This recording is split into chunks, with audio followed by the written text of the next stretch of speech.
Welcome back to another episode of the Casey Campbell Podcast. Casey Campbell with you, of course, and we are pleased to be joined by the Berlin Raceway General Manager, Jeff Streigle. And of course, if you haven't heard today, breaking news, SRX is heading to Berlin Raceway on August 3rd, Thursday, August 3rd, as part of Thursday Night Thunder on ESPN. You guys have been wanting SRX for a while. Now you guys have had it. First off, how are you, Jeff? I'm good, Casey. And, you probably saw the tag that we are using on the top. You wanted it, you got it. Yes, we've been working on this for 3 years. I mean, when SRX was a baby and nobody knew what it was, and we all kind of figured out just how big this could be. Obviously, we put our name in that hat, and we waited.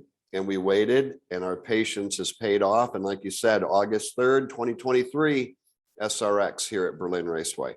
Yeah. Just how exciting is it to have SRX here, to have, Don Hawk, Tony Stewart, and then the entire SRX team in Berlin and Grand Rapids. But for people that may not know, obviously us who live in Michigan, and I was at Berlin Raceway for the ARCA race last year, first time ever going there. By the way, great facility. Yeah, you guys have been doing a lot of improvements to that place. But overall, how did this come together? Well, I kind of touched on it. When you see an opportunity like SRX, you want it. So you reach out and you talk. You hope that other people talk and say, "Hey, Don Hawk. Hey, Tony Stewart.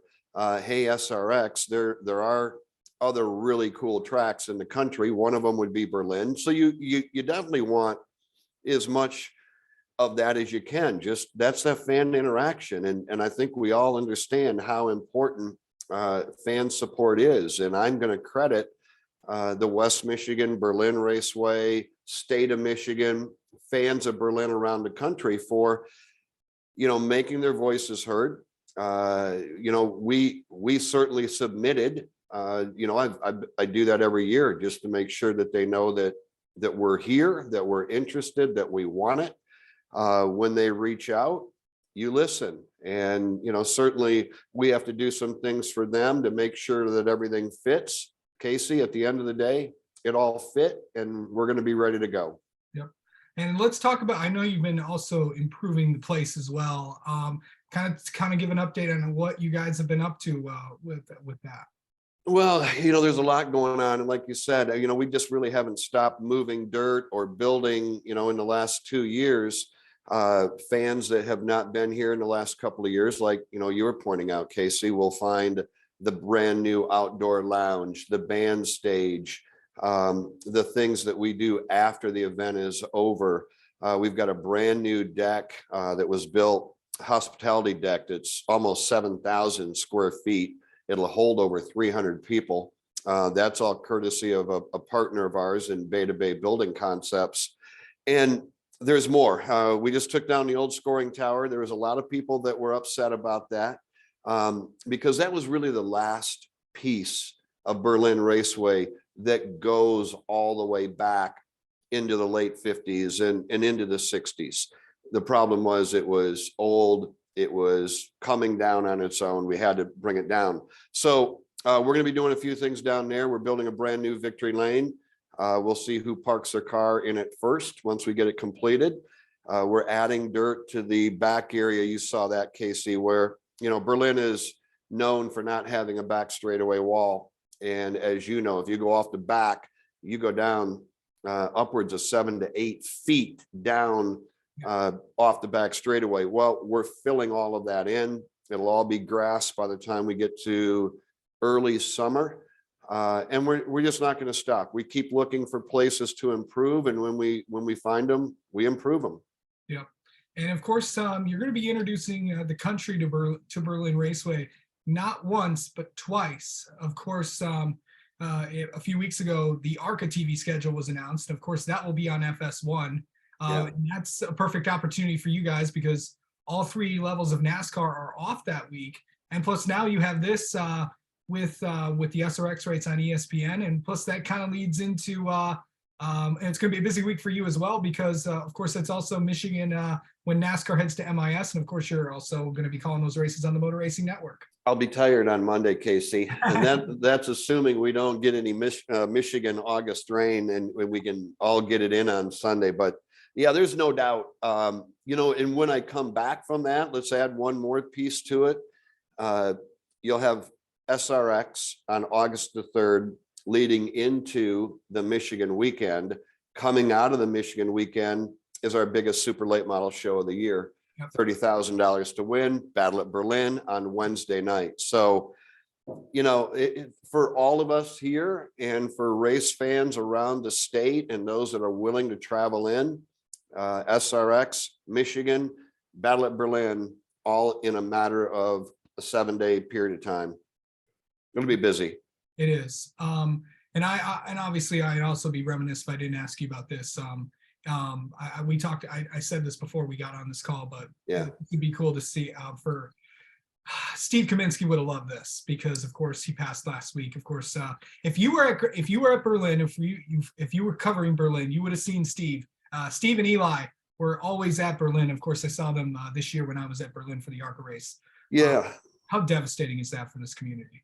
Significant. For those that don't know who we're talking about, I think we can sum it up this way. He was a pioneer, and he might have been a workaholic. There's probably no doubt about that. Steve Kaminsky was the first real true media member to walk onto this property.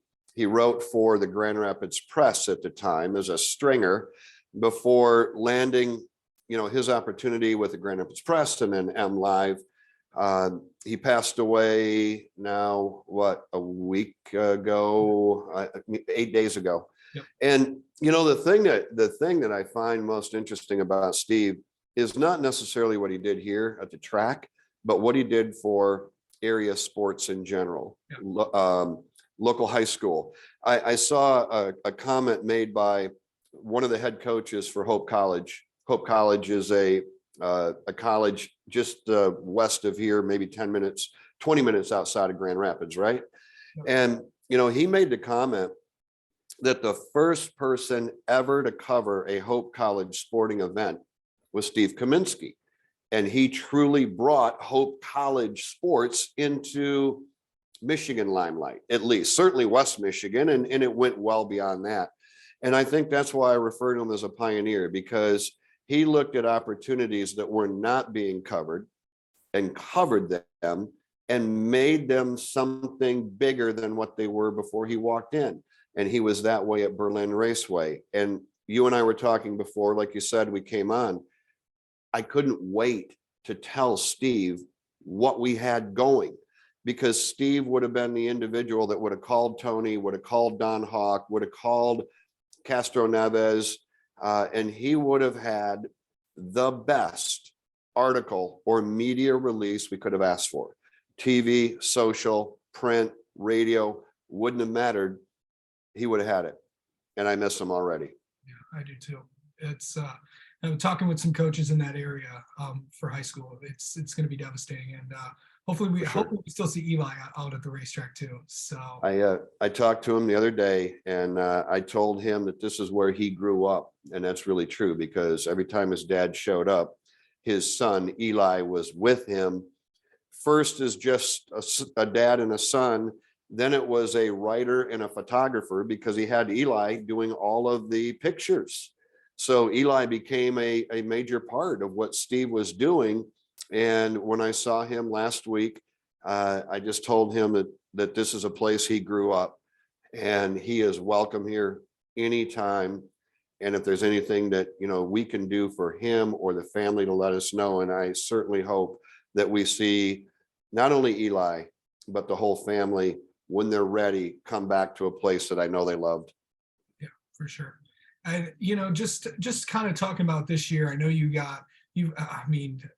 springtime will be here already, because you got, of course, you mentioned Battle of Berlin, Money in the Bank, and of course you got all the races. You got the ARCA race, and now the SRX race. How exciting is this, and what can fans expect when they go to Berlin this season? Because it's going to be jam packed. Well, yeah, I mean, hopefully the smile will say it all. I mean, SRX becomes the 17th different division that we will run here in 2023. You mentioned Battle at Berlin, Money in the Bank, SRX, ARCA will be here. We are returning the super modifieds here for a Friday, Saturday night show that was huge last year, and I expect it to be huge again. Wing sprint cars will be here 3 times. Non-wing, the Sprint 500 tour will be here twice.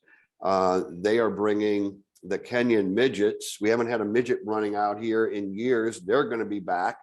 Modifieds will be here. Midwest Compact will be here. The Ohio Wheelman series will be making their first trip to the Berlin Raceway. On top of all that, super lates, limited lates, sportsman, 4 cylinders, mini wedges. I mean, we have a schedule, and I'm so proud of this, Casey. And do I know this as an absolute fact? No, but I will say this with 100% confidence: there's nobody in the country that has a schedule that's as aggressive and with as many different divisions as what we have here at Berlin Raceway. Yeah, for sure. And it's going to be fun to watch all those races. That August week, I might have to come up that Wednesday and Thursday, Friday. I might have to do all that because it's going to be fun. Just get a camper, just get an RV and go from here to there and back to here. Yep. How's that? Good. Yeah. All right, Jeff Streigle, I know you got a lot of interviews you got to do today. I know it's going to be a busy day for you. So thank you for spending some time with us, and congrats on today's announcement, and best of luck this season, and wish you and your family a Merry Christmas. Thank you, Casey, and you too. Merry Christmas to everybody. Appreciate it.